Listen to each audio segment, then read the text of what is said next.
The notification from the family group chat made Maya's heart sink before she even opened it. Sunday dinner, 6 p.m. sharp. Your father and I have something important to discuss with everyone. Don't be late. The message from her mother, Patricia, was clinical, cold, and carried that familiar undertone of disappointment that had colored most of their conversations for the past 3 years. Before we jump back in, tell us where you're tuning in from, and if this story touches you, make sure you're subscribed, because tomorrow I've saved something extra special for you. Maya stared at her phone screen from the comfort of her downtown Seattle apartment, watching the rain streak down the floor-to-ceiling windows that overlooked Elliott Bay. At 28, she had built a successful career as a senior software architect at a tech startup, owned her own place, and had cultivated a life she genuinely loved. Yet somehow, every interaction with her family made her feel like she was still that awkward teenager who couldn't get a date to homecoming. The drive to her childhood home in the affluent suburb of Bellevue felt longer than usual, each mile stretching out like a countdown to another evening of subtle jabs and not-so-subtle disappointment. Maya pulled into the circular driveway of the imposing colonial house where she'd grown up, noting that both her older brother Derek's BMW and her younger sister Chloe's Range Rover were already parked by the three-car garage. The interior of the house hadn't changed much in the decades since Maya had moved out. Patricia's interior designer had created what could only be described as aspirational elegance, all cream carpets and carefully curated art pieces that screamed expensive taste to anyone who walked through the door. The dining room table was set with the good china, which immediately put Maya on edge. The good china meant this wasn't just Sunday dinner. This was an occasion. Her father, Richard, looked up from his tablet as she entered, offering a brief nod that passed for a warm greeting in their household. He was dressed in his usual weekend attire of pressed khakis and a polo shirt that probably cost more than most people spent on groceries in a month. Richard had built a successful commercial real estate empire from the ground up, and he never let anyone forget it. Derek was lounging in one of the leather armchairs, looking perfectly at home in his expensive suit despite it being Sunday evening. At 32, he had inherited their father's business acumen and their mother's social ambitions, creating a combination that had served him well in both his career as a corporate lawyer and his marriage to Brittany, a former Miss Washington, who now spent her time organizing charity galas and posting Instagram photos of their two photogenic children. Chloe was perched on the edge of the sofa, her perfectly manicured fingers scrolling through her phone with practiced indifference. At 25, she had managed to turn her college marketing degree into a successful career as a social media influencer, though Maya suspected their parents' connections had helped more than Chloe would ever admit. She was currently dating a professional hockey player named Tyler, whose career and bank account seemed to be the primary topics of her conversation lately. Maya settled into the remaining chair, feeling immediately underdressed in her simple jeans and sweater compared to her siblings' carefully curated appearances. The awkward silence that followed was broken by Patricia's entrance from the kitchen, carrying a tray of appetizers that looked more like art installations than food. Patricia had maintained her beauty pageant figure well into her 50s, a testament to her personal trainer, nutritionist, and whatever cosmetic procedures she pretended not to have had. She moved with the practiced grace of someone who had spent decades being watched and judged, every gesture calculated for maximum impact. "Now that we're all here," Patricia began, setting the tray down with theatrical precision, "your father and I wanted to share some exciting news." She paused, clearly savoring the moment of having everyone's attention. The Hendersons are hosting their annual charity auction next month, and they've specifically requested that all the young people from our social circle attend. It's going to be quite the event. Maya's stomach tightened. The Hendersons were old family friends whose idea of charity work involved spending thousands of dollars on auction items while wearing designer gowns and posting about their philanthropy on social media. More importantly, these events were notorious in our social circle for being matchmaking opportunities disguised as charitable giving. Derek straightened up, already sensing where this was going. "That sounds great, Mom. Brittany loves those kinds of events." Chloe nodded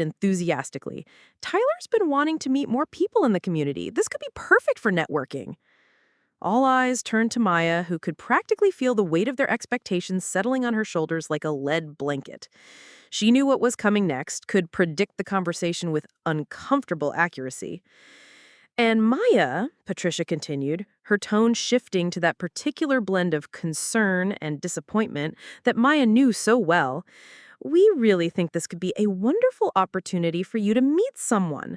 Mrs. Henderson mentioned that several eligible bachelors will be attending, including that lovely doctor whose family just moved here from California. Maya took a slow breath, trying to keep her voice level. Mom, I've told you before, I'm not interested in being set up with random strangers at charity events. The temperature in the room seemed to drop several degrees. Richard lowered his tablet, focusing his full attention on the conversation for the first time since Maya had arrived. Derek and Chloe exchanged glances, both clearly bracing themselves for what had become a familiar family dynamic. Maya, sweetheart, Patricia said, her voice taking on that particular tone of concern and disappointment that Maya knew so well. We're not trying to pressure you. We just worry about you spending so much time alone, focusing only on work. It's not healthy for a young woman. The implication hung in the air like smoke. Maya could read between the lines, could hear the unspoken concern that she was becoming one of those career women who prioritized ambition over family, who would wake up one day in their 40s alone and bitter, regretting the choices that they had made. Richard finally spoke up, his voice carrying the weight of paternal authority. Your mother's right, Maya. I built my business to provide for my family, to create a legacy. But what's the point of success if you don't have someone to share it with, someone to leave it to? Maya felt the frustration building, a familiar pressure behind her eyes that signaled the beginning of what would likely be another sleepless night replaying this conversation. Dad, I'm 28, not 48. I have plenty of time to figure out my personal life. But do you, though? Chloe asked, her tone innocent but her words sharp. I mean, I'm not trying to be mean, but when was the last time you even went on a date? Like a real date, not just hanging out with those tech guys from work. The question hit harder than Maya expected. When was the last time she'd been on a real date? The honest answer was uncomfortable. There had been a few attempts over the past year, some setups through friends, a couple of matches from dating apps that had fizzled out after uninspiring coffee meetings, but nothing that had sparked genuine interest or excitement. Derek leaned forward, his expression shifting into what Maya recognized as his lawyer mode. Look, Maya, we're not saying there's anything wrong with you. You're smart, successful, attractive, but maybe you're being too picky. Maybe your standards are unrealistic. Unrealistic how? Preparing and narrating this story took us a lot of time, so if you're enjoying it, subscribe to our channel. It means a lot to us. Now back to the story. Maya asked, though she wasn't sure she wanted to hear the answer. Well, Derek continued, clearly warming to his topic, you work in tech, you make good money, you're independent. That can be intimidating to a lot of guys. Maybe you need to tone it down a little, let them feel like they're needed. Maya stared at her brother, unable to believe what she was hearing. You're suggesting I pretend to be less successful to make men feel better about themselves? Patricia jumped in quickly, her voice taking on that soothing tone she used when she was trying to manage a situation. Not pretend, sweetheart. Just maybe don't lead with your career accomplishments. Let them get to know the real you first, the warm, caring person we know you are. The real her, as if her career, her achievements, her independence weren't real parts of who she was, as if those things were somehow obstacles to overcome rather than assets to be proud of. Chloe nodded enthusiastically. Exactly. Like when I met Tyler, I didn't immediately start talking about my follower count or my brand partnerships. I let him see me as a person first, you know? Maya wanted to point out that Chloe's Instagram account, with its carefully curated lifestyle content and sponsored posts, was hardly separate from her identity, but she held back. This wasn't really about dating strategies or social media presence. This was about something deeper, more fundamental. The Henderson charity auction really would be perfect, Patricia continued, clearly sensing that she was losing control of the narrative. It's the kind of event where you could meet someone from a good family, someone with similar values and background, someone who would understand our world. Their world? Maya understood what that meant. Someone wealthy enough to fit in with their social circle, connected enough to enhance the family's status, conventional enough to check all the boxes that mattered to parents like Richard and Patricia. Richard set down his tablet completely, fixing Maya with the same intense stare he probably used in boardroom negotiations. Maya, I'm going to be direct here because I care about you. You're getting older, and the pool of quality men gets smaller every year. You can't afford to be as selective as you have been. The words stung, partly because they echoed fears Maya sometimes had in her darkest moments, lying awake at night wondering if she really was too picky, too focused on her career, too set in her ways to find someone who would love and accept her as she was. Quality men, Maya repeated, her voice barely above a whisper, as if I'm shopping for produce. Derek laughed, though there wasn't much humor in it. Come on, Maya, you know what Dad means. Someone stable, successful, family-oriented, someone who can take care of you. I can take care of myself, Maya said, her voice gaining strength. We know you can, Patricia said quickly, her tone becoming more placating. But wouldn't it be nice not to have to? Wouldn't it be wonderful to have someone who wants to take care of you, who makes you feel cherished and protected?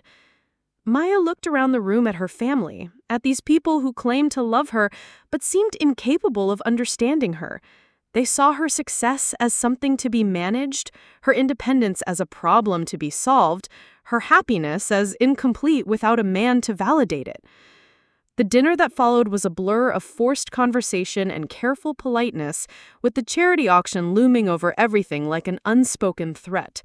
Maya found herself agreeing to attend, partly to end the conversation and partly because she was genuinely curious to see what kind of quality men her parents thought would be suitable for her.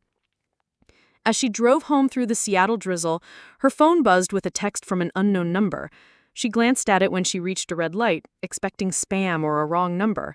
Instead, she saw a message that would change everything. Hi, Maya. This is Alexander Chen. We met briefly at the Innovation Conference last month. I was wondering if you'd be interested in getting coffee sometime to discuss that project you mentioned. Would Thursday work for you? Maya stared at the message, her heart rate inexplicably quickening. She remembered Alexander vaguely, a tall, quietly confident man who had asked insightful questions during her presentation on emerging technologies. They had chatted briefly at the networking reception, but she had assumed he was just being polite. She typed back a quick response accepting his invitation, and then sat in her apartment for the next hour wondering why a simple coffee invitation felt so significant. Maybe it was the timing, coming right after her family's intervention about her love life. Or maybe it was something else, some instinct she couldn't quite name. What Maya didn't know was that Alexander Chen wasn't just any tech professional interested in discussing innovation. He was the founder and CEO of Quantum Dynamics, a company that had revolutionized data processing and was now valued at over $3 billion. He was also someone who had learned long ago that revealing his wealth too early in any relationship led to complications he preferred to avoid. Their coffee meeting that Thursday was unlike any first date Maya had ever experienced. Alexander was thoughtful, genuinely interested in her work, and had a way of asking questions that made her think about familiar concepts in new ways. He was also remarkably down-to-earth for someone in tech leadership, driving a modest Tesla and meeting her at a small independent coffee shop rather than some expensive restaurant. They talked for 3 hours about everything, from artificial intelligence ethics to their favorite books, and Maya found herself laughing more than she had in months. When Alexander walked her to her car, he asked if she'd like to have dinner the following weekend, and Maya heard herself saying yes before she'd fully processed the question. The second date was even better than the first. Alexander had chosen a small Italian restaurant in Capitol Hill, the kind of place that focused more on authentic food than Instagram-worthy presentation. Over wine and handmade pasta, Maya learned that he had grown up in a working-class family in Portland, that he had put himself through MIT, and that he still sent money to his parents every month, despite their protests. "What about you?" Alexander asked, as they shared a decadent tiramisu. "Tell me about your family." Maya hesitated, unsure how to explain the complexity of her relationship with her parents and siblings. "They're complicated," she finally said. "Very successful, very focused on appearances and status. Sometimes I feel like I'm from a different planet." Alexander nodded thoughtfully. "I understand that feeling. Success can create its own kind of isolation, can't it? People make assumptions about who you are based on what you've achieved, rather than actually getting to know you." Something in his tone made Maya look at him more closely. There was a depth of understanding in his eyes that suggested he spoke from experience, though I couldn't imagine what assumptions people would make about a seemingly modest tech professional. Their relationship developed slowly, carefully, like two people who had both learned to be cautious about letting others too close too quickly. Alexander was unlike anyone Maya had ever dated. He was brilliant without being arrogant, successful without being flashy, and had a way of making her feel heard and valued that was entirely new to her. After a month of dating, Maya still hadn't introduced Alexander to her family. She told herself it was because things were new, that she wanted to protect this fragile, beautiful thing they were building from her family's judgment and interference. But deep down, she knew it was more than that. She was terrified that her family would find something wrong with Alexander, some reason why he wasn't good enough, some way to make her doubt her own happiness. The charity auction was approaching, and Patricia's calls were becoming more frequent and more insistent. "Maya, darling, you simply must come. I've already told Mrs. Henderson you'll be there, and she's so excited to introduce you to Dr. Morrison's son. He's a surgeon, very handsome, drives a Porsche." Maya found herself making excuses, claiming work commitments and previous obligations. The truth was that the thought of spending an evening being paraded around like a prize heifer while her family extolled her virtues to potential suitors made her physically ill. "I'm seeing someone," she finally told Patricia during one particularly persistent phone call. The silence that followed was so long that Maya wondered if the connection had dropped. Finally, Patricia's voice came through, carefully neutral. "Oh? Well, that's wonderful, dear. Who is he? Do we know his family?" Maya took a deep breath. "His name is Alexander Chen. He works in tech, and he's wonderful." Another pause. "Chen? Is he Chinese?" Maya felt her jaw clench. "His family is Chinese-American, yes." "I see. And what exactly does he do in tech? Is he a programmer?" The dismissive tone in her mother's voice was unmistakable. In Patricia's world, programmer was code for worker bee, someone who executed other people's visions rather than creating their own. "He's in leadership," Maya said carefully, not wanting to reveal too much over the phone. "Mom, I'd love for you to meet him. He's really special." "Of course, sweetheart.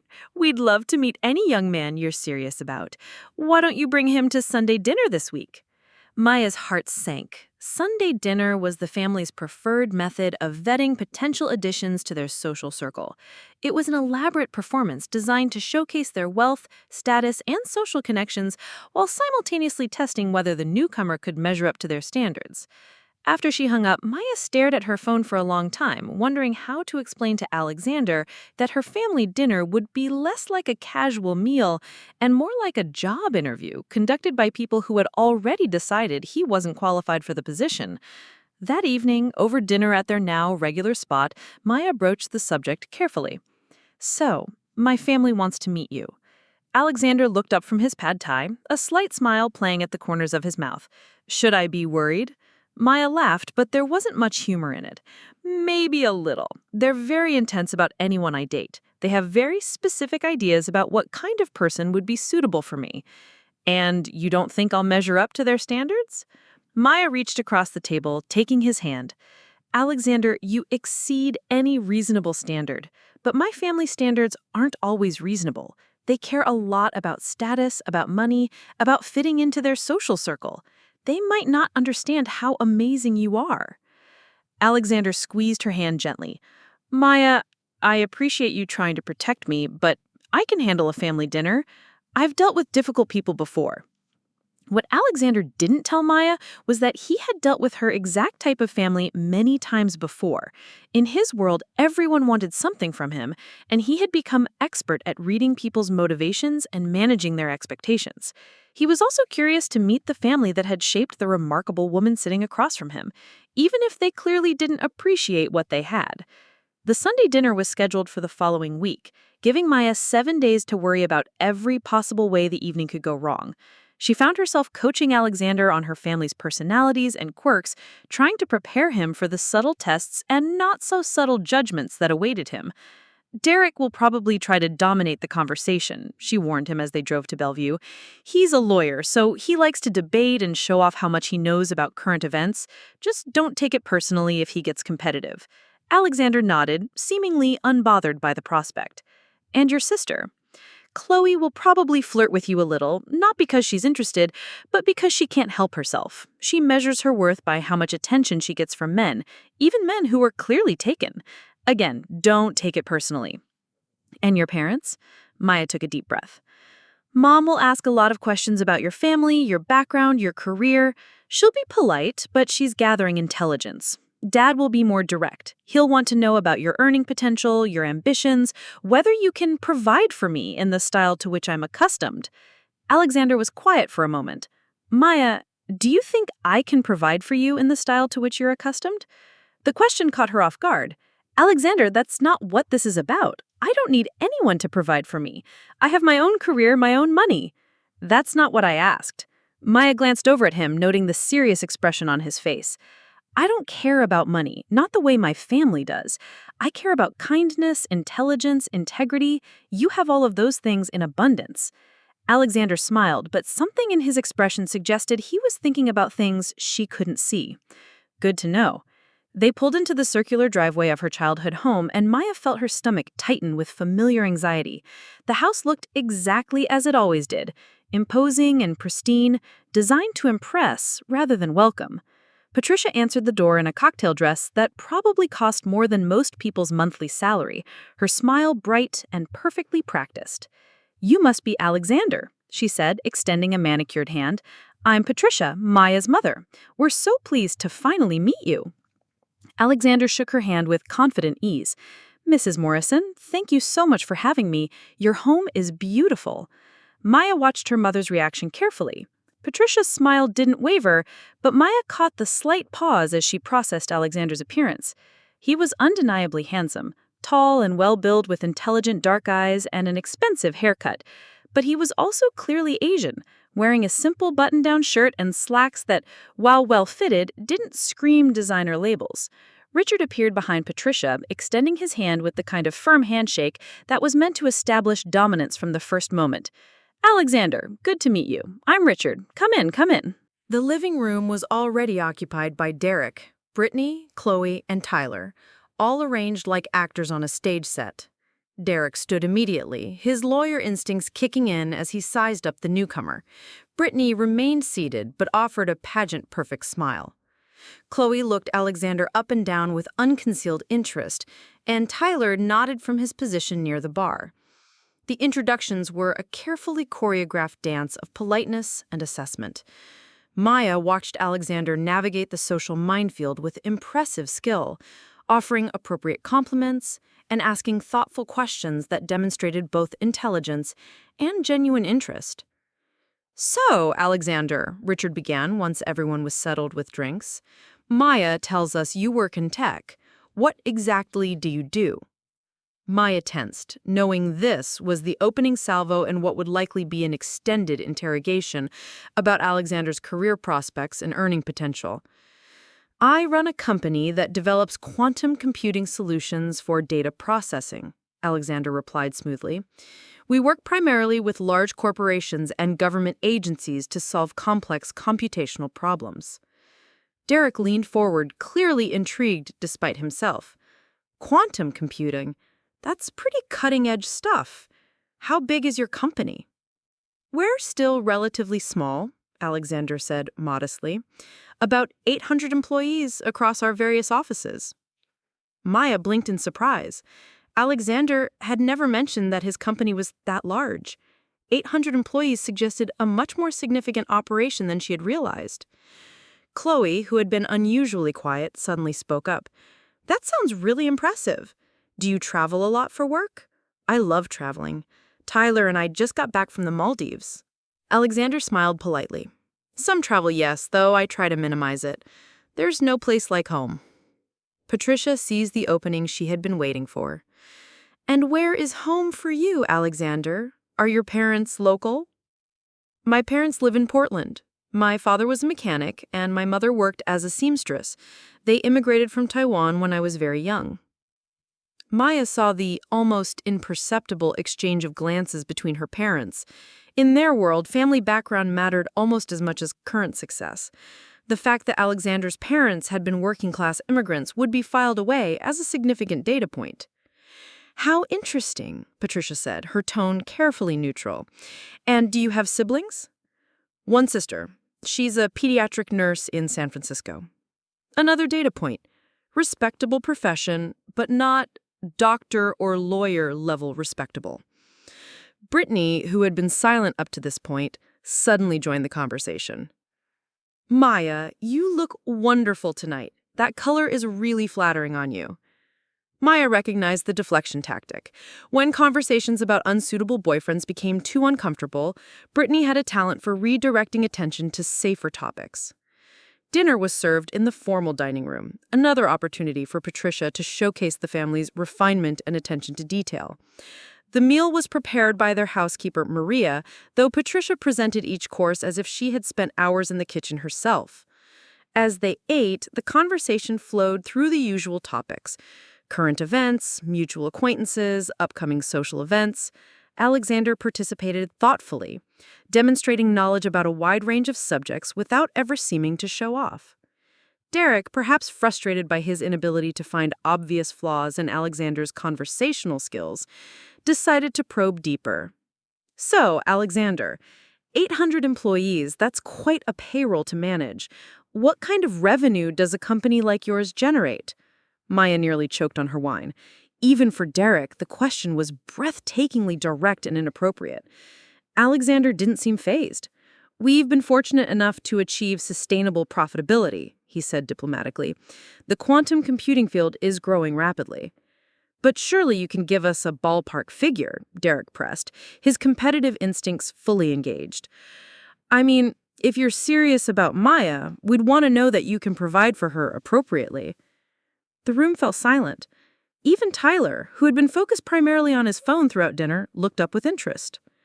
Alexander set down his fork and looked directly at Derek, his expression calm but somehow more intense than before. "I appreciate your concern for your sister's welfare.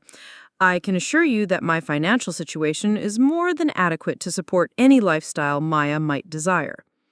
There was something in his tone, a quiet confidence, that suggested layers Maya hadn't yet discovered. She found herself studying Alexander's face, wondering what else she didn't know about the man she had been dating for 2 months. Richard, perhaps sensing that Derek was pushing too hard too quickly, attempted to steer the conversation in a different direction. "What we really want to know, Alexander, is what your intentions are regarding our daughter. Maya is very special to us, and we want to make sure anyone in her life recognizes that." Maya felt her cheeks flush with embarrassment. "Dad, please. We've only been dating for 2 months. Patricia jumped in quickly. "Of course, darling, but 2 months is long enough to know if someone is serious or just playing around. At your age, Maya, you can't afford to waste time on relationships that aren't going anywhere." Alexander reached over and took Maya's hand, a gesture that was both protective and possessive. "Mrs. Morrison, I can assure you that my feelings for Maya are entirely serious.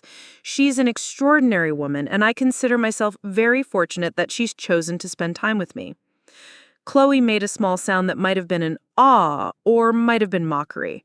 Tyler continued scrolling through his phone, apparently bored by the entire conversation. The rest of dinner passed in a blur of increasingly awkward small talk and barely concealed tension. Maya found herself counting the minutes until they could politely make their escape. She was mortified by her family's behavior, by their transparent attempts to evaluate Alexander's worth like a commodity. As they were preparing to leave, Patricia pulled Maya aside in the foyer while Alexander was saying goodbye to Richard and Derek. "He seems very nice, dear, but are you sure he's right for you? I mean, his background is so different from ours. And while I'm sure his little company is doing well, it's hardly the kind of established success that would ensure your future security." Maya stared at her mother, unable to believe what she was hearing. "Mom, Alexander is brilliant, kind, successful, and he makes me happy. What more could you possibly want?" Patricia's expression softened slightly, taking on that maternal concern that Maya had learned to distrust. "Darling, I want you to be happy, of course I do, but happiness isn't everything." Compatibility matters. Shared values, similar backgrounds, social connections that complement each other. These things become more important as you get older. You mean money becomes more important as you get older. Money isn't everything, Patricia said, though her tone suggested she didn't entirely believe it. But financial security is important. And beyond that, there's the question of whether he can fit into our world, whether he understands the social obligations and expectations that come with being part of this family. Maya felt a cold anger building in her chest. Our world? Mom, do you hear yourself? You're talking about Alexander like he's some kind of social project that needs to be managed. Patricia's lips tightened slightly. Maya, I'm trying to look out for your best interests. This man may be perfectly lovely, but he's not one of us. He doesn't understand our way of life, our expectations, our standards. Your standards, Maya corrected, her voice harder than she intended. Not mine. Before Patricia could respond, Alexander appeared at Maya's side, apparently having concluded his conversation with the men of the family. "Ready to go?" he asked, his tone light but his eyes alert, as if he sensed the tension in the air. Maya nodded quickly, eager to escape before the conversation could deteriorate further. They said their goodbyes with a kind of forced politeness that fooled no one, and Maya practically fled to Alexander's car. Once they were safely away from the house, Maya turned to Alexander with apologies already spilling from her lips. "Alexander, I am so sorry. My family was completely inappropriate tonight. Derek had no right to ask about your finances, and my parents' questions about your background were inexcusable." Alexander was quiet for a long moment, focused on navigating the winding roads back towards Seattle. Finally, he spoke. "Maya, can I ask you something?" "Of course. Do you think I'm good enough for you?" The question hit Maya like a physical blow. "Alexander, how can you even ask that? Of course you're good enough for me. You're more than good enough. You're incredible." "Then why do you seem so worried about what your family thinks?" Maya opened her mouth to respond, then closed it again. Why was she so worried about her family's opinion? She knew they were wrong about Alexander, knew their values were skewed and their priorities misplaced, but their disapproval still stung, still made her question her own judgment in ways that frustrated and confused her. "I suppose," she said slowly, "I've spent my whole life trying to win their approval. Even when I disagree with them, even when I know they're wrong, part of me still wants them to be proud of me, to think I've made good choices." Alexander nodded thoughtfully. "I understand that. Family approval means something, even when we wish it didn't." They drove in comfortable silence for a while, each lost in their own thoughts. Maya found herself replaying the evening's conversations, cringing at her family's behavior, and wondering what Alexander really thought about the people who had raised her. "There's something I should probably tell you," Alexander said as they pulled up to Maya's building. Maya's heart clenched, fearing that the evening had been too much, that he was about to end their relationship rather than deal with her complicated family dynamics. "What is it?" Alexander turned off the engine and faced her fully. "I haven't been entirely honest with you about my work situation." Maya felt a chill of fear. Was he unemployed? Lying about his company? About to reveal some scandal that would give her family ammunition to use against her choice in men? "Alexander, whatever it is, you can tell me." He smiled, but there was something almost apologetic in his expression. "Maya, when I said I run a company that develops quantum computing solutions, that was true. What I didn't mention is that the company is quantum dynamics." Maya blinked, the name not immediately registering. Then, slowly, recognition dawned. Quantum Dynamics was one of the most successful tech companies in the country, a quantum computing pioneer that had revolutionized data processing across multiple industries. Its founder and CEO was a mysterious figure who rarely gave interviews and was notoriously private about his personal life. Alexander, Maya said slowly, are you telling me you're Alexander Chen? Like, the Alexander Chen? Alexander nodded, his expression carefully neutral. I am, and I probably should have told you sooner, but I wanted you to get to know me as a person before you knew about the money and the media attention and all the complications that come with it. Maya stared at him, her mind racing. Alexander Chen, the billionaire tech mogul who had been featured on the cover of Forbes magazine? Alexander Chen, whose company was valued at over $3 billion? Alexander Chen, who her family had just spent an entire evening subtly dismissing as an unsuitable match for their daughter. The irony was so complete, so perfect, that Maya almost started laughing. Her family had been worried that Alexander wasn't successful enough, wasn't wealthy enough, wasn't established enough to be worthy of her. Meanwhile, she had been dating one of the most successful entrepreneurs in the country. Maya? Alexander's voice cut through her stunned silence. Are you okay? Maya looked at him, really looked at him, seeing him in a new, whole light. The modest car, the simple restaurants, the understated clothing, it had all been deliberate choices, ways of maintaining normality in a life that was anything but normal. I'm okay, she said finally. I'm just processing. Why didn't you tell me sooner? Alexander's expression became more serious. Because I've learned the hard way that money changes everything. People treat you differently when they know about the wealth. They want things from you, or they become intimidated, or they start performing instead of just being themselves. I wanted to know who you were when you thought I was just another tech guy, not when you knew I could buy and sell everything your family owns 10 times over. Maya felt a flush of shame as she realized the implications of what he was saying. Her family's entire assessment of Alexander had been based on assumptions about his wealth. But what struck Maya most was how little the revelation changed her feelings for Alexander himself. The man she had fallen for was still the same person who listened intently when she talked about her work, who remembered small details about her day, who made her laugh with his dry observations about the peculiarities of Seattle coffee culture. The money was significant, certainly, but it felt almost incidental to who he was as a person. Her family's reaction to Alexander, however, had taken on an entirely different dimension. Maya found herself alternating between amusement and anger as she replayed their dismissive comments and barely concealed condescension. The irony was so complete, it felt almost fictional. They had worried about Alexander's earning potential while sitting across from someone whose net worth exceeded their collective assets by several orders of magnitude. Patricia called on Wednesday, ostensibly to check in, but really to continue her campaign of subtle disapproval. Maya, darling, I've been thinking about Sunday dinner, and I just want to make sure you're being realistic about this relationship with Alexander. Maya gripped her phone tighter, reminding herself to stay calm. Realistic in what way, Mom? Well, he seems like a perfectly nice young man, but you have to think about the practical aspects of a long-term relationship. Cultural differences can be more challenging than they appear at first. And while his little company might be doing well now, the tech industry is so volatile. What happens if there's another market crash? Maya closed her eyes, imagining her mother's reaction if she knew that Alexander's little company was worth more than most Fortune 500 corporations. Mom, I appreciate your concern, but Alexander and I are very compatible.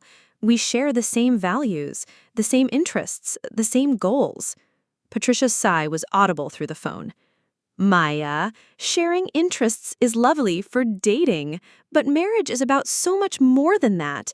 It's about building a life together, creating stability, establishing yourself in the community. Can you honestly see Alexander fitting into our social circle? Can you imagine bringing him to the country club, introducing him to the Hendersons and the Whitfords? These things matter, whether you want to admit it or not. The country club. Maya had spent countless summer afternoons at the Bellevue Country Club, swimming in the Olympic-sized pool and attending tennis lessons while her parents networked with other affluent families. It was a world of unspoken hierarchies and careful social positioning, where success was measured not just by wealth, but by the right kind of wealth, earned in the right way from the right background. "Maybe I don't want to introduce him to the Hendersons and the Whitfords," Maya said quietly. "Maybe I don't care whether he fits into your social circle." Another pause. "Maya, you say that now, but you'll change your mind when you're older and you realize how important these connections are. Your father's business relationships, the charitable boards I serve on, the networking opportunities, they all matter. They're how successful people maintain their success and pass it on to their children." Maya wanted to laugh. Patricia was lecturing her about the importance of social connections while dismissing a man whose business relationships included partnerships with major tech companies, government agencies, and research institutions around the world. Alexander probably had more influence and reach than anyone in her family's precious social circle. But she couldn't say any of that without revealing Alexander's identity, and she had promised him she would keep his secret. The promise felt increasingly difficult to maintain as her family's subtle campaign against her relationship intensified throughout the week. Derek called on Thursday, ostensibly to discuss a work matter, but quickly pivoting to personal concerns. "Maya, I've been thinking about your boyfriend situation, and I wanted to give you some advice from someone who's been married for 8 years. Maya braced herself. Derek's marital advice typically centered around traditional gender roles and the importance of finding a man who could provide financial security. "Look, I like Alexander. He seems smart, he's polite, he obviously cares about you. But Maya, you need to think about the future. What happens when you want to buy a house, start a family? Can he realistically support the lifestyle you're accustomed to?" The lifestyle she was accustomed to. Maya looked around her apartment, at the carefully chosen furniture she had saved for months to afford, at the artwork she had purchased from local artists, at the life she had built entirely with her own resources. She had never asked her family for financial support since college, had never wanted or needed their help in establishing her independence. "Derek, I don't need someone to support a lifestyle for me. I have my own career, my own income." "Sure, but that changes when you have kids. Are you going to work full-time with toddlers at home?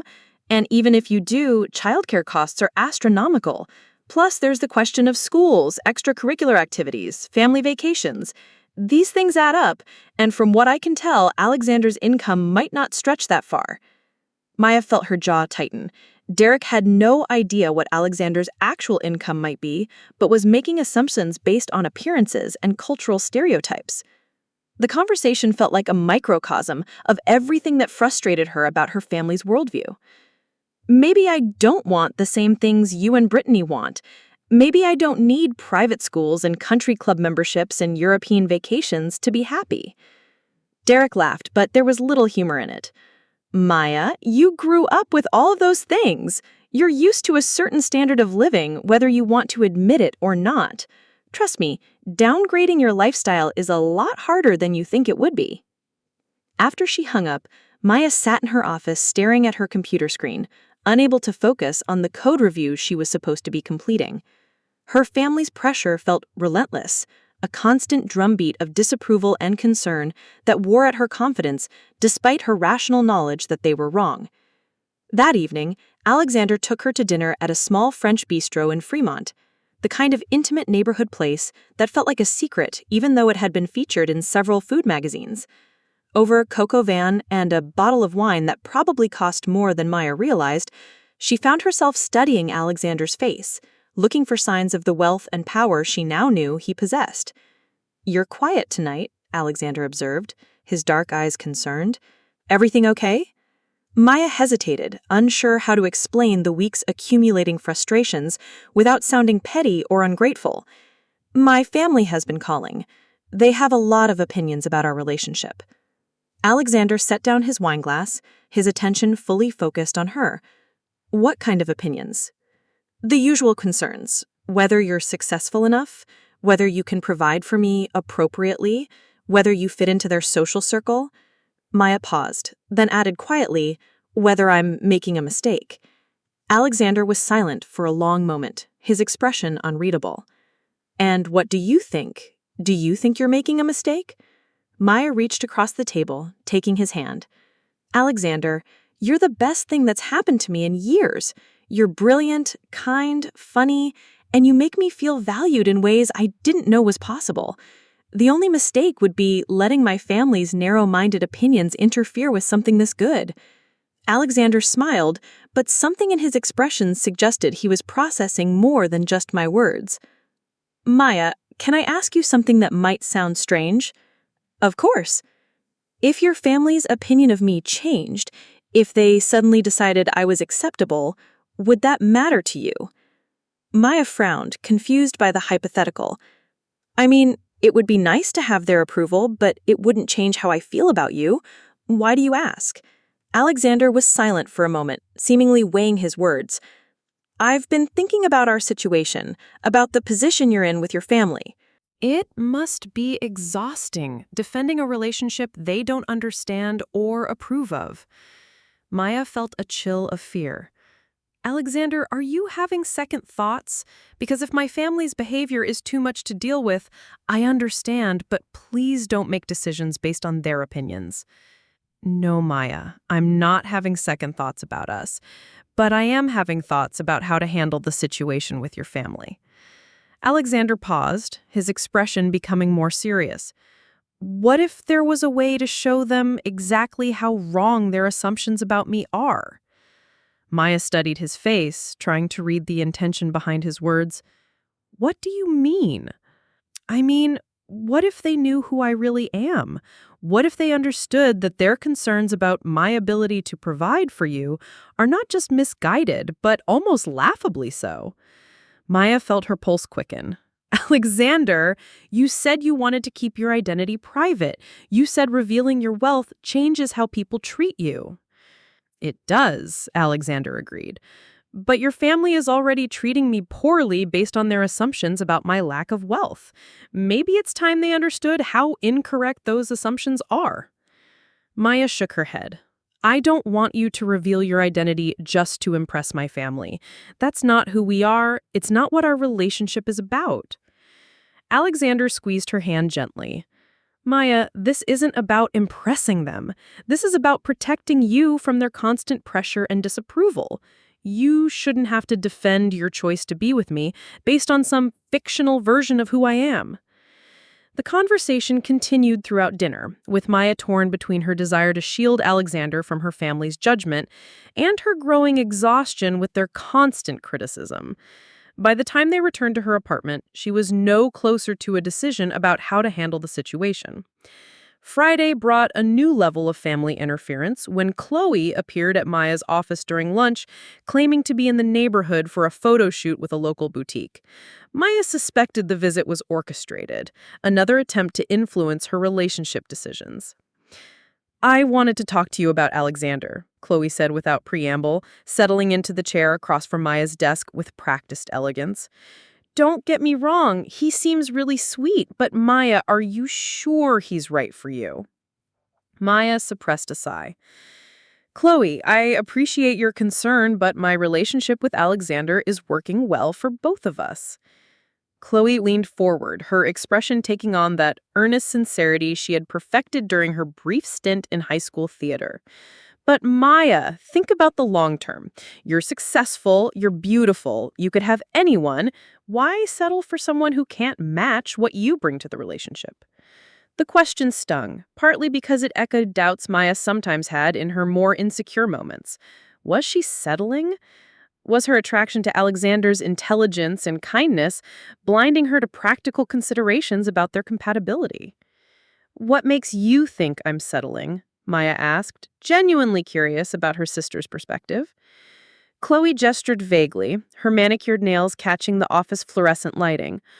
Well, I mean, look at his car. It's nice enough, but it's not exactly impressive. And those restaurants he takes you to, they're cute, but they're not the kind of places where you see and are seen, you know? When Tyler takes me out, we go to places where we might run into interesting people, where we can network and build our social presence. Maya stared at her sister, struck by the superficiality of her concerns. Chloe's entire relationship with Tyler seemed to revolve around public appearances and social media opportunities, a performance of romance rather than genuine connection. Maybe I don't want to see and be seen. Maybe I just want to enjoy dinner with someone I care about. Chloe's expression became pitying, the look she had worn since childhood when she believed Maya was missing obvious social cues. Maya, that's sweet, really, but you can't ignore the practical aspects of a relationship forever. Mom and Dad are right to be concerned. You're 28. You need to think about your future. The rest of the conversation followed predictable patterns, with Chloe alternating between concern for Maya's happiness and warnings about the dangers of choosing love over practicality. By the time they left, Maya felt drained and frustrated, as if she had been defending her relationship in a language her family refused to learn.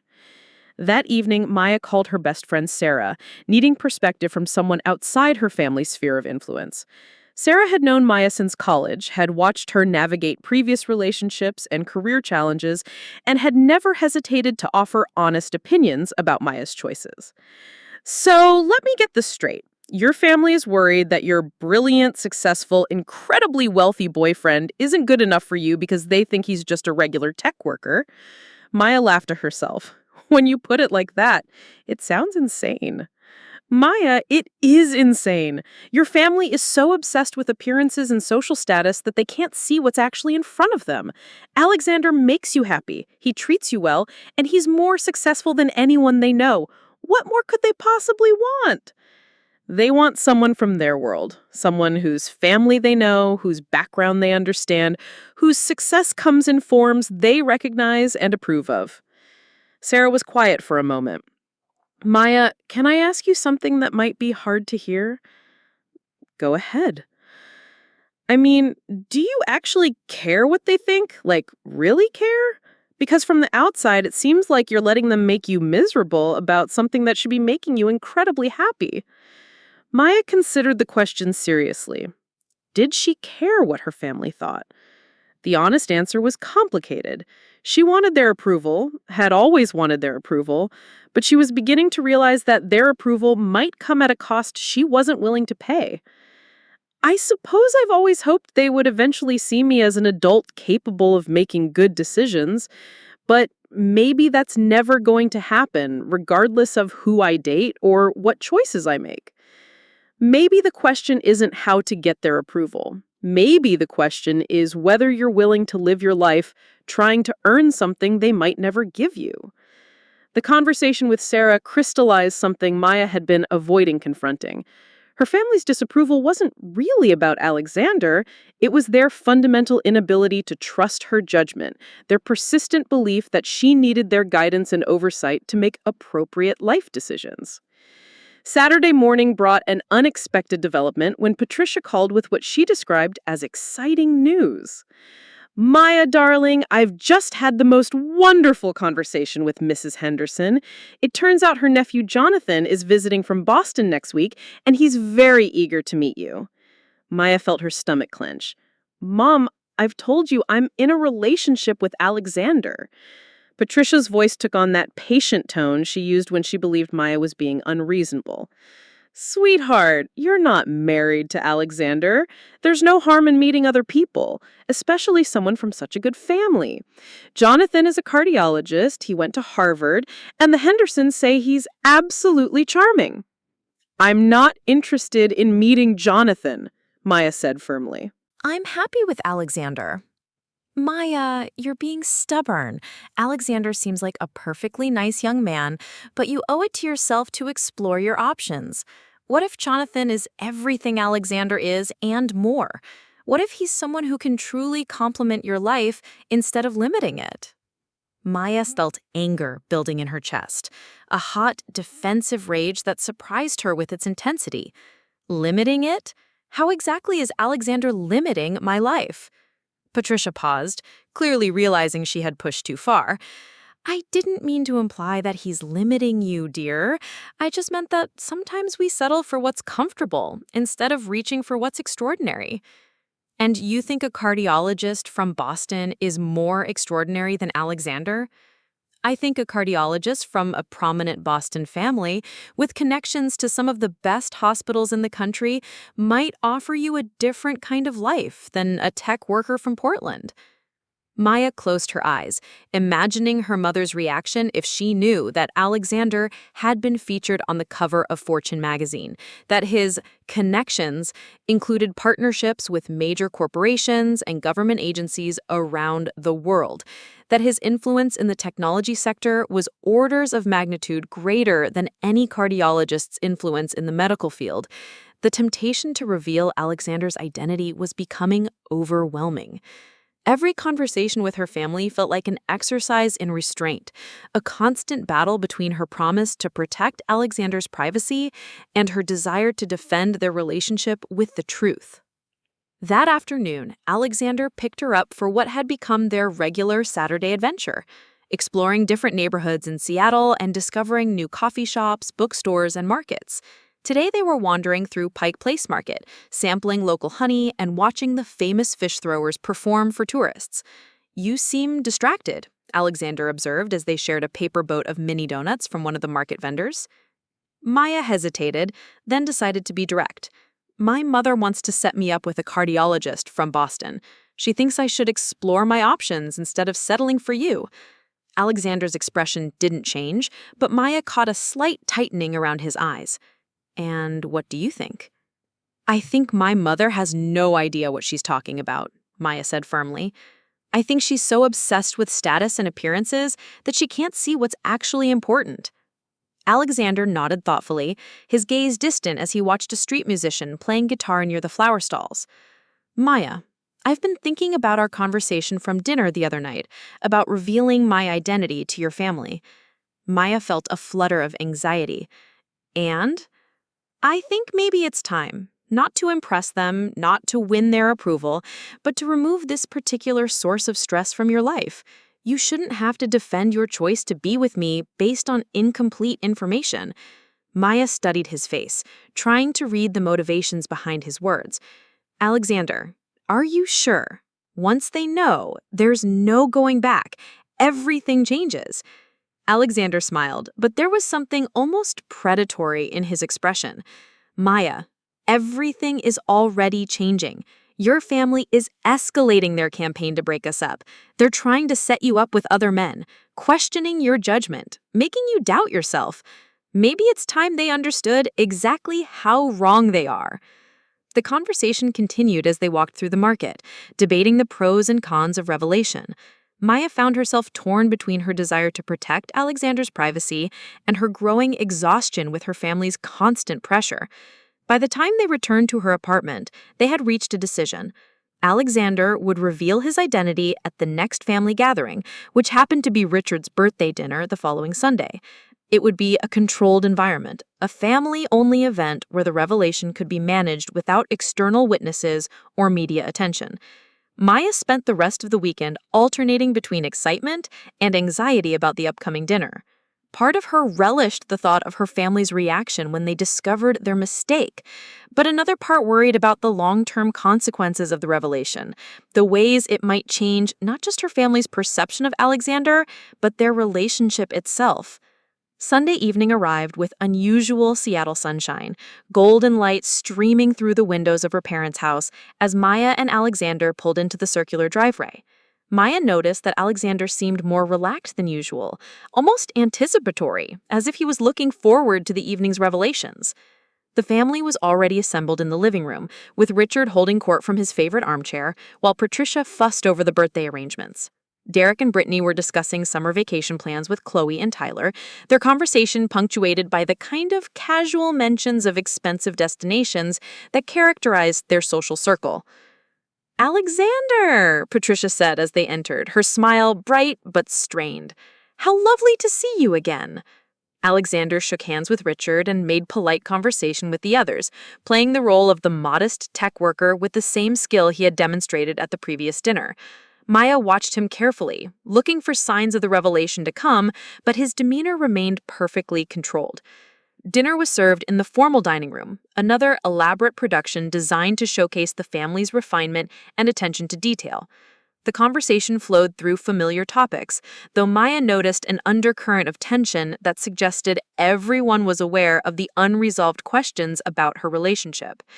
It was Derek who finally broached the subject, perhaps emboldened by the wine or simply unable to resist the opportunity to assert his authority as the older sibling.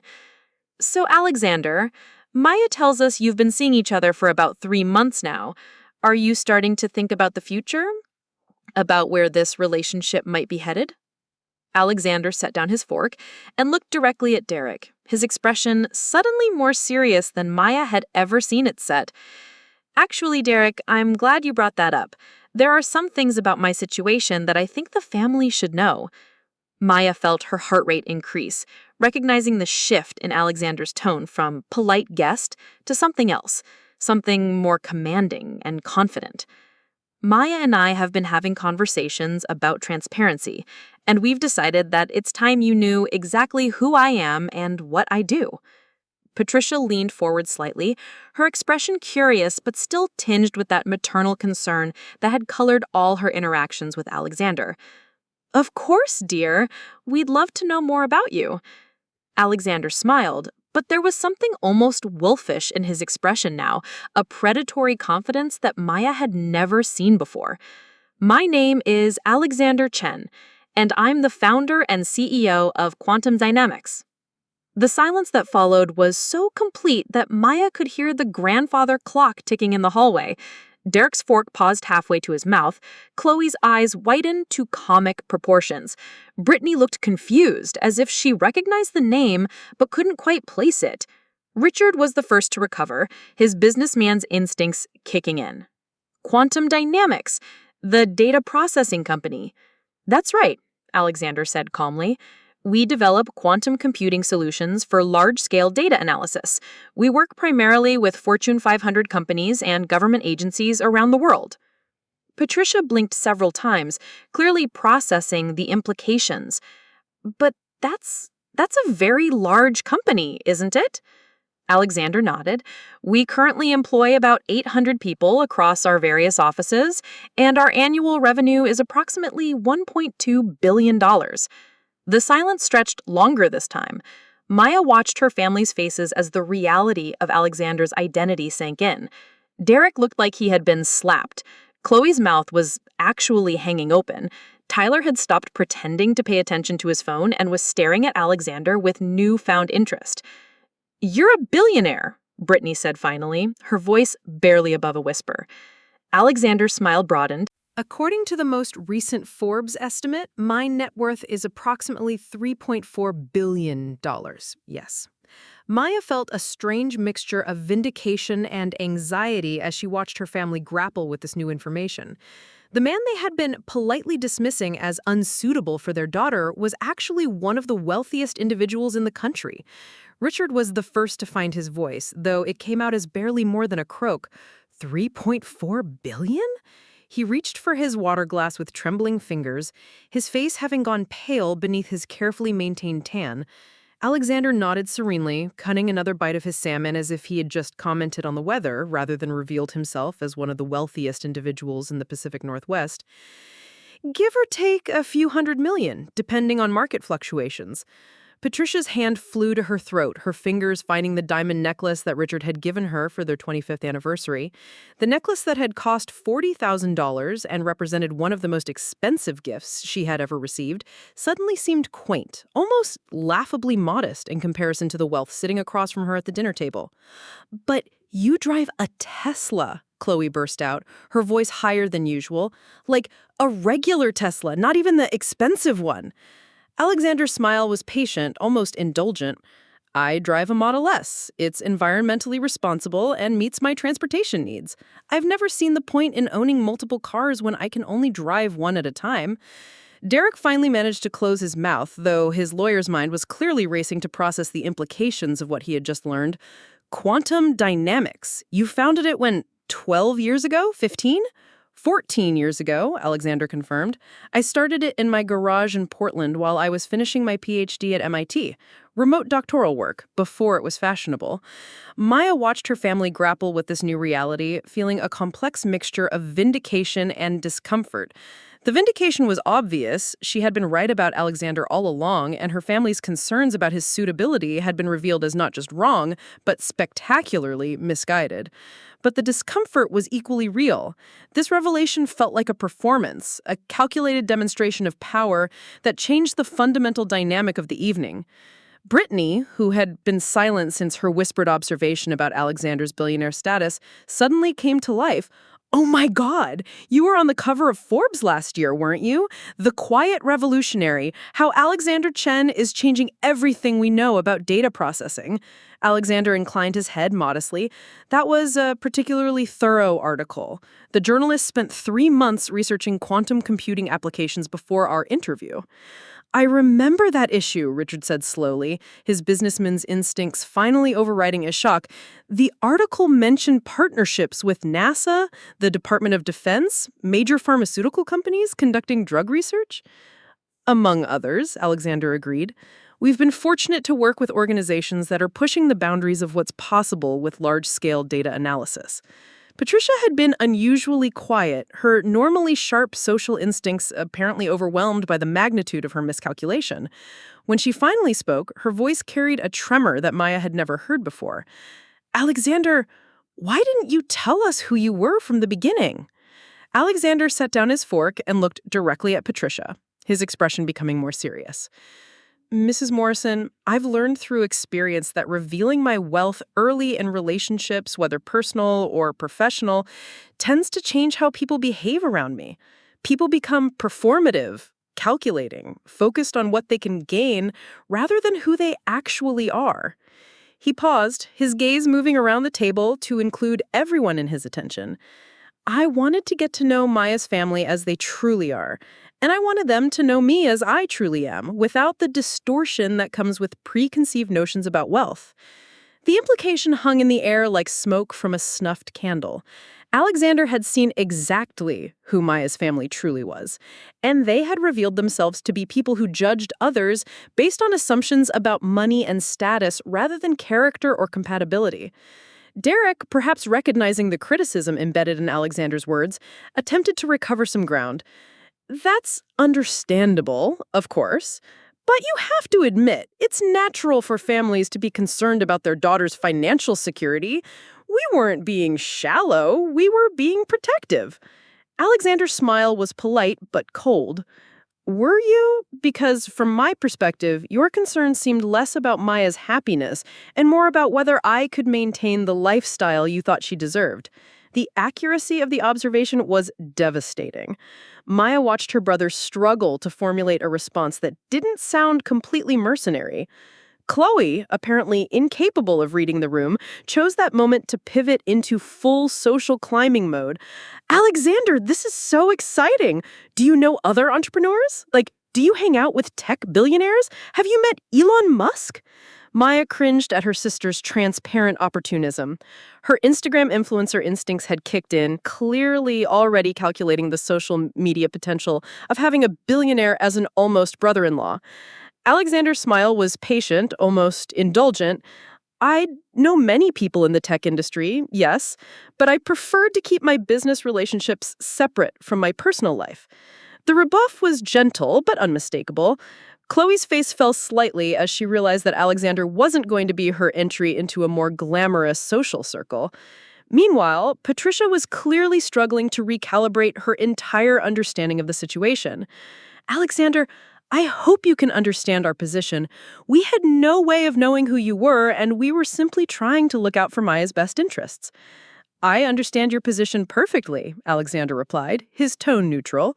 The question is whether you understand mine. The dinner continued in an atmosphere of barely contained tension, with conversation awkward and stilted as everyone struggled to process the evening's revelations.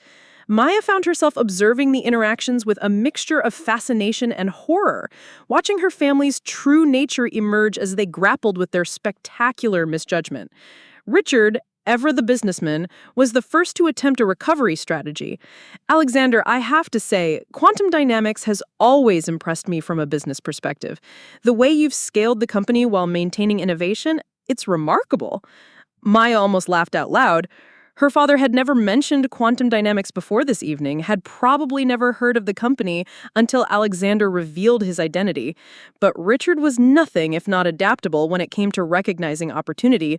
"Thank you," Alexander said simply, offering no additional details or invitation for further business discussion. Derek, not to be outdone, jumped in with his own attempt at relationship rehabilitation. I've always thought the legal challenges around quantum computing were fascinating.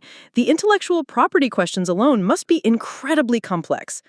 We have an excellent legal team. The subtle dismissal was lost on Derek, who continued pressing for engagement. "I'd love to discuss some of the regulatory frameworks sometime. I specialize in corporate law, and I imagine there are significant compliance considerations in your industry." "There are," Alexander agreed, but he didn't elaborate or extend any invitation for future conversation. Maya watched these pathetic attempts at connection with growing embarrassment for her family.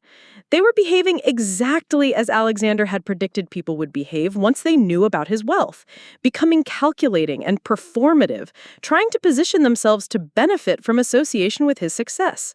Brittany, perhaps sensing the need to contribute to the family's rehabilitation effort, chimed in with her own observation. Alexander, you must have such interesting insights into technology trends. I've been thinking about expanding my social media presence, maybe developing some tech-related content. Alexander's expression remained politely neutral, but Maya caught a slight tightening around his eyes that suggested he was not impressed by Brittany's transparent attempt to leverage his expertise for her own benefit. The conversation limped along for another hour, with various family members making increasingly desperate attempts to demonstrate their worthiness of Alexander's attention and approval. Maya found herself cringing repeatedly at their behavior, embarrassed by their transparent opportunism and their complete inability to understand how their previous dismissal of Alexander had revealed their true character. When they finally made their excuses to leave, the goodbyes were awkward and over-enthusiastic, with everyone suddenly eager to demonstrate their affection for Alexander and their excitement about his relationship with Maya. "We absolutely must have you both over again soon," Patricia gushed, her voice bright with forced enthusiasm. "Perhaps we could have a proper celebration dinner, now that we know we're getting to know such a remarkable young man." Alexander smiled politely, but made no commitments. "That's very kind of you, Mrs. Morrison." Richard pumped Alexander's hand with newfound respect. "Alexander, it's been truly enlightening. I hope we'll have many more opportunities to talk." Derek was equally effusive. "We should definitely discuss those legal frameworks sometime. I think I could offer some valuable insights into the regulatory landscape." As they drove away from the house, Maya sat in stunned silence, processing everything that had just transpired. The vindication she had expected to feel was overwhelmed by embarrassment at her family's behavior and confusion about her own feelings regarding the evening's revelations. "Well," Alexander said finally, his tone carefully neutral, "that was illuminating." Maya turned to look at him, trying to read his expression in the glow from the dashboard lights. "Alexander, I'm so sorry about their behavior. The way they suddenly became interested in you once they knew about your money, it was disgusting." Alexander was quiet for a long moment, focused on navigating the winding roads back towards Seattle. "Maya, I need to ask you something, and I want you to be completely honest with me." Maya felt a flutter of anxiety. "Of course. How do you feel about what happened tonight? About the revolution, about your family's reaction, about all of it?" Maya considered the question carefully, trying to sort through her complex emotions. "I feel vindicated that I was right about you all along. I feel embarrassed by my family's behavior. I feel angry that they judged you based on such shallow criteria. But I also feel confused about why you chose to reveal your identity the way you did." Alexander nodded thoughtfully. "What do you mean about the way I revealed it?" Maya struggled to articulate her discomfort. It felt calculated, almost like a trap, like you were waiting for the right moment to demonstrate how wrong they were. Alexander pulled into the parking garage of Maya's building and turned off the engine, turning to face her fully. Maya, would you rather I had continued pretending to be someone I'm not? Would you rather have spent the next months or years defending our relationship based on false assumptions about who I am? Maya shook her head. No, of course not.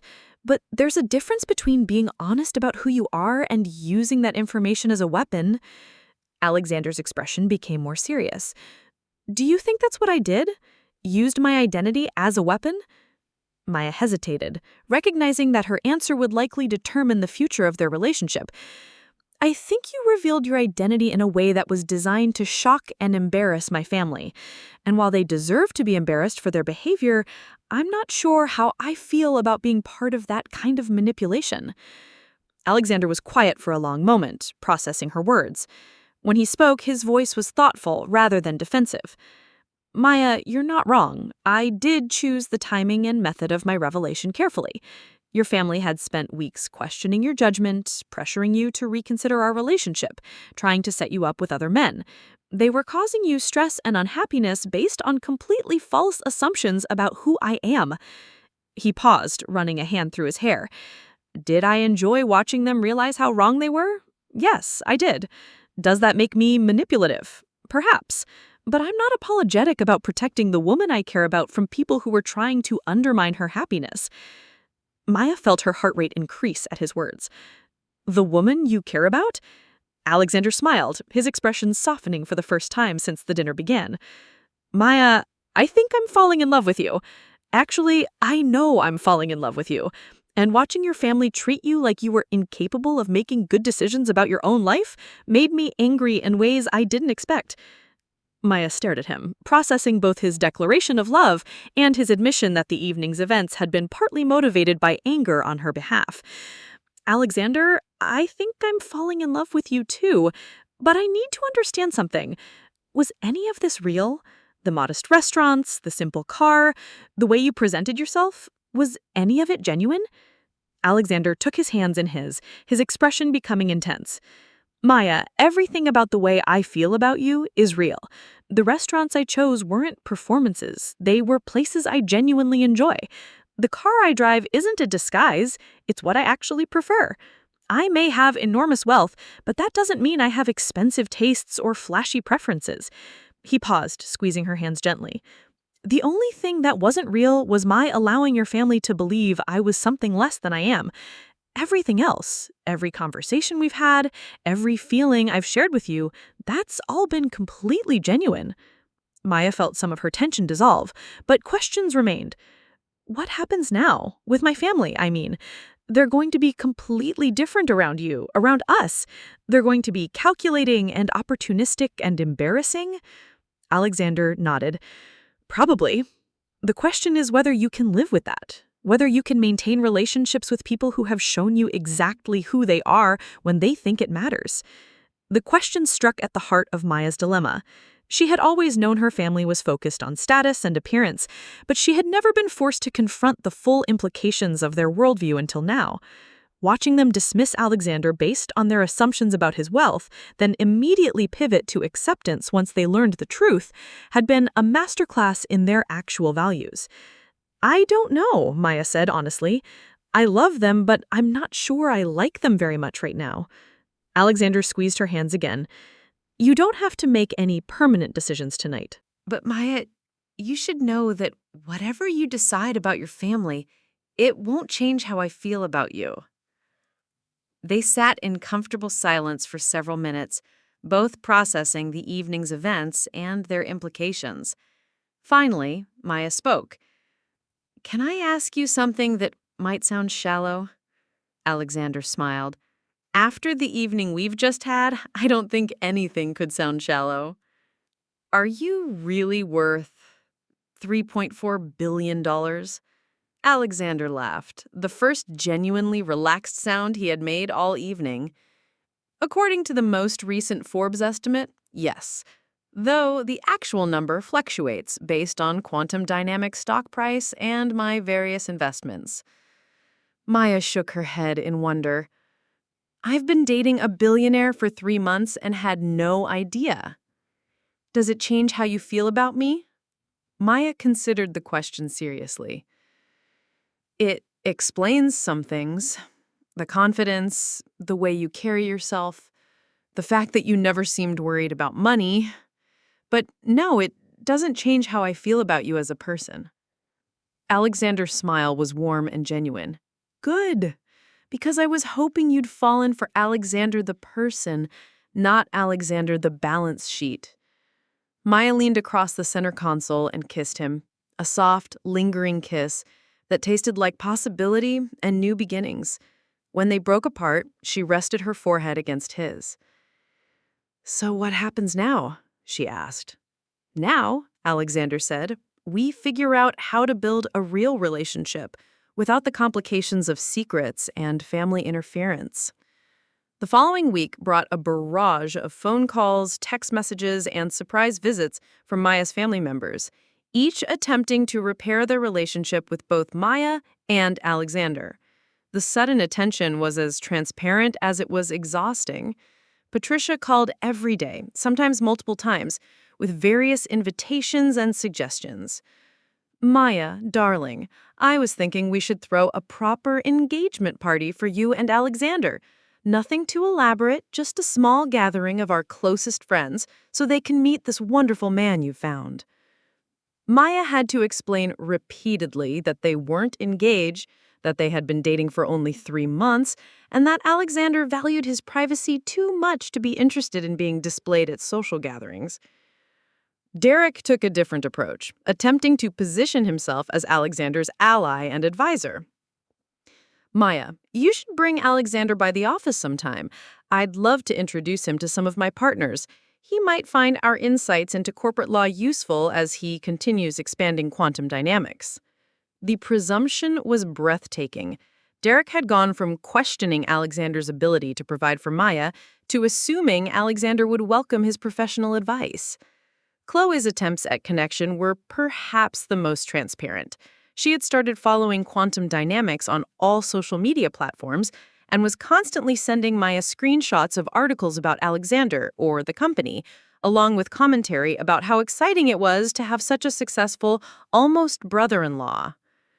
The most surprising development came from Richard, who showed up at Maya's apartment on Thursday evening with a bottle of expensive whiskey and an apparent desire to have a man-to-man conversation with Alexander. I wanted to apologize, Richard said once they were all settled in Maya's living room. Not just for misjudging you, Alexander, but for underestimating Maya's judgment. She saw something in you that we missed, and that says as much about her wisdom as it does about our short-sightedness. Alexander accepted the apology graciously, though Maya noticed he didn't offer any indication that he was ready to forget the family's previous behavior. The conversation that followed was surreal, with Richard attempting to bond with Alexander over business philosophy and entrepreneurial challenges. It was clear that Richard genuinely respected Alexander's achievements, but it was equally clear that this respect was entirely based on Alexander's wealth and success rather than any personal qualities. Building a company from nothing to $3 billion in value, Richard said, shaking his head in admiration. The vision and persistence required for that kind of success is remarkable.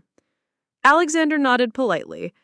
I was fortunate to identify a need in the market and to have access to the resources necessary to address it.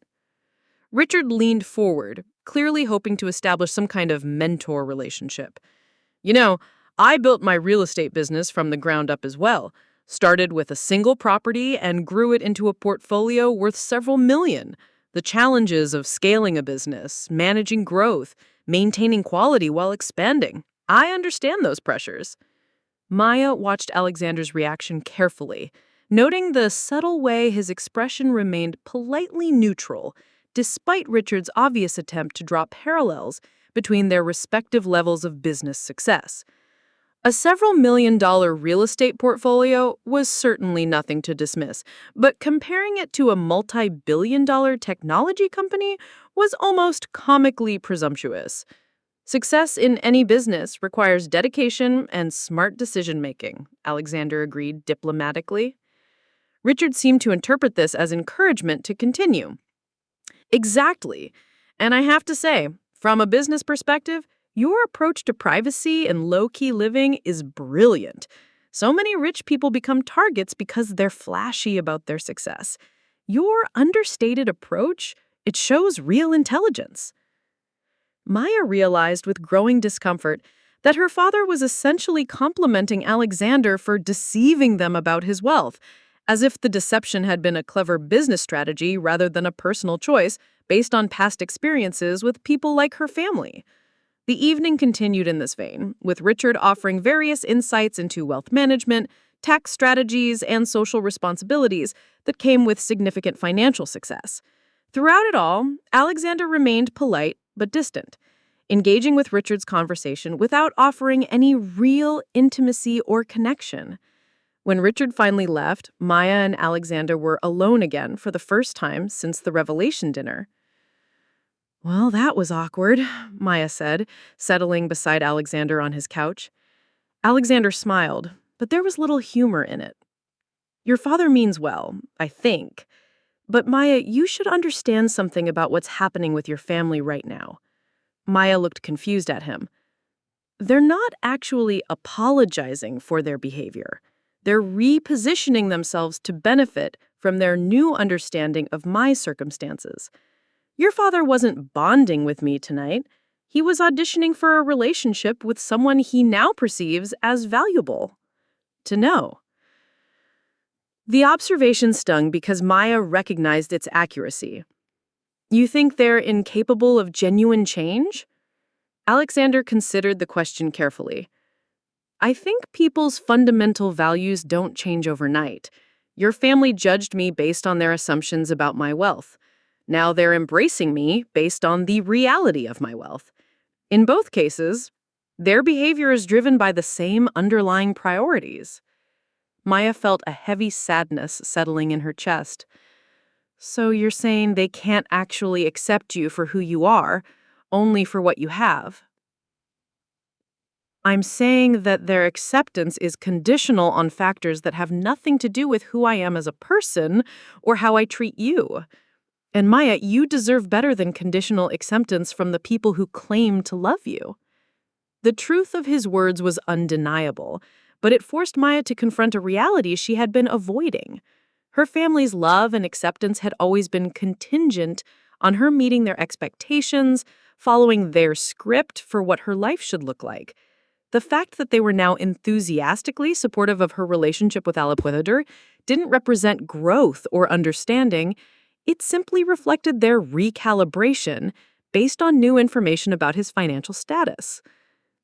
"What do I do with that knowledge?" Maya asked quietly.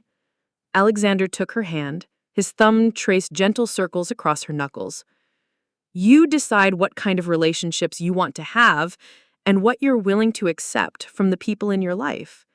You decide whether conditional acceptance is enough or whether you deserve something more authentic."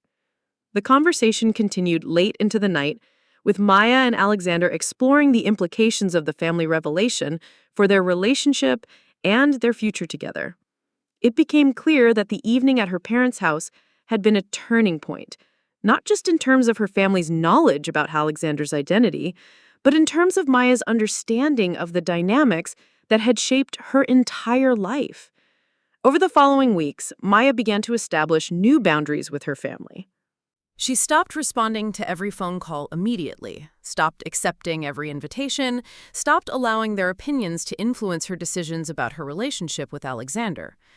The change didn't go unnoticed. Patricia's calls became more frequent and more pointed, with increasing references to Maya's ungrateful behavior and her inappropriate distancing from the family.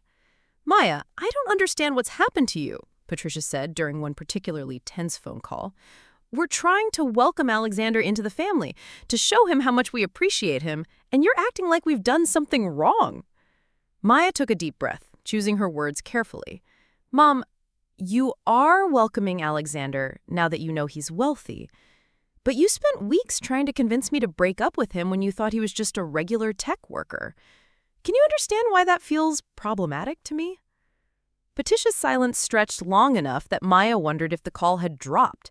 Finally, her mother's voice returned, sharper than before. Maya, we were concerned about your future. Any parent would be.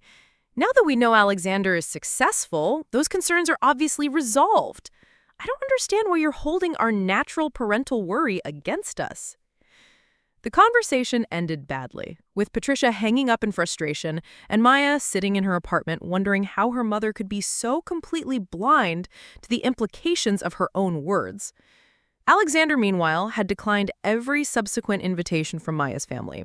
He was polite but firm in his refusals, citing work obligations and his preference for private time with Maya. They're not ready for genuine relationship, he explained to Maya after turning down another dinner invitation. They're still performing, still trying to demonstrate their worthiness of my attention. Until they can interact with me as a person rather than as a financial opportunity, there's no point in subjecting ourselves to more awkward dinners. Maya found herself admiring Alexander's clarity about the situation, while simultaneously mourning the loss of the family relationships she had always hoped to have. The revelation of Alexander's wealth had forced her to confront truths about her family that she had been avoiding for years. 3 months after the dinner revelation, Alexander surprised Maya with a weekend trip to his house in the San Juan Islands. She had known he owned property beyond his Seattle penthouse, but she hadn't expected the stunning waterfront estate that came into view as their private helicopter approached the landing pad. The house was magnificent but understated, designed to complement the natural beauty of its surroundings rather than dominate them. Floor-to-ceiling windows showcased breathtaking views of the water and surrounding islands, while the interior design emphasized comfort and elegance without ostentation. "This is where I come when I need to think," Alexander explained as he showed her through the house. "No phones, no meetings, no interruptions, just space to breathe." They spent the weekend walking along private beaches, cooking together in the gourmet kitchen, and talking about everything and nothing while wrapped in blankets on the deck, overlooking the water. It was during one of these conversations that Alexander brought up the future. "Maya, I need to tell you something that might sound premature, but I don't want there to be any secrets between us anymore." Maya looked up from her position curled against his side, noting the serious tone in his voice. "I love you," Alexander continued, his voice steady and certain. "Not just falling in love, not just strong feelings. I love you completely, and I can't imagine my life without you in it." Maya felt her heart skip, not just at his declaration, but at the intensity of certainty in his voice. "Alexander, I love you too." "I want to marry you," he said simply. "Not today, not tomorrow, but someday when we're both ready. I want to build a life with you, have children with you, grow old with you. I want all of it." Maya felt tears spring to her eyes, overwhelmed by the depth of emotion in his words and the future he was describing. "I want that too," she said quietly. "All of it." Alexander kissed her forehead gently. "Then we'll figure out the rest as we go. Your family, my privacy concerns, the logistics of our different worlds. We'll work through all of it because what we have is worth working for." As they sat together watching the sunset paint the sky in brilliant oranges and purples, Maya reflected on the journey that had brought them to this moment. Her family's initial rejection of Alexander had forced her to examine her own values and priorities, to decide what kind of love and acceptance she was willing to settle for. The revelation of Alexander's true identity had exposed her family's conditional nature, but it had also revealed the depth of his character and his commitment to authenticity in their relationship. He could have led with his wealth, could have impressed her family from the beginning, but he had chosen instead to be known for who he was, rather than what he had. 6 months later, Maya and Alexander announced their engagement at a small private gathering of genuine friends in Alexander's family. Maya's parents, Derek, Chloe, and their respective spouses, were invited, and they attended with enthusiastic support that still felt performative, but was at least consistent. Patricia spent most of the evening discussing wedding venue options with other guests, assuming that Maya would want an elaborate society wedding that could showcase the family's connections and status. She was visibly disappointed when Maya announced that she and Alexander preferred a small, intimate ceremony focused on their commitment to each other rather than social display. But Maya, darling, this is a once-in-a-lifetime opportunity to throw the kind of wedding that will be talked about for years. Alexander's connections alone could make this the social event of the season. Maya looked at her mother with a mixture of sadness and acceptance. Patricia still didn't understand that the wedding wasn't about connections or social status or opportunities for display. It was about two people who loved each other, committing to build a life together. Mom, Alexander and I want our wedding to reflect our values and our relationship, not social expectations or networking opportunities. Patricia's expressions suggested she found Maya's priorities completely incomprehensible, but she nodded with forced understanding. Of course, sweetheart, whatever makes you happy. The wedding, when it finally took place 8 months later, was everything Maya and Alexander had hoped for. 50 guests gathered at a beautiful private estate in wine country, with ceremony and reception focused on celebration rather than spectacle. Maya's family attended and behaved appropriately, though I caught Patricia photographing every detail with what appeared to be social media documentation in mind. But Maya found that her family's behavior no longer had the power to frustrate or embarrass her the way it once did. She had made peace with who they were and what they were capable of offering. She loved them, but she no longer needed their approval or understanding to validate her choices. Standing beside Alexander as they exchanged vows, surrounded by people who knew and loved them for who they truly were, Maya felt a profound sense of gratitude for the journey that had brought them to this moment. Her family's initial rejection of Alexander had forced her to examine her own values and priorities, to decide what kind of love and acceptance she was willing to settle for. The revelation of Alexander's true identity had exposed her family's conditional nature, but it had also revealed the depth of his character and his commitment to authenticity in their relationship. He could have led with his wealth, could have impressed her family from the beginning, but he had chosen instead to be known for who he was, rather than what he had.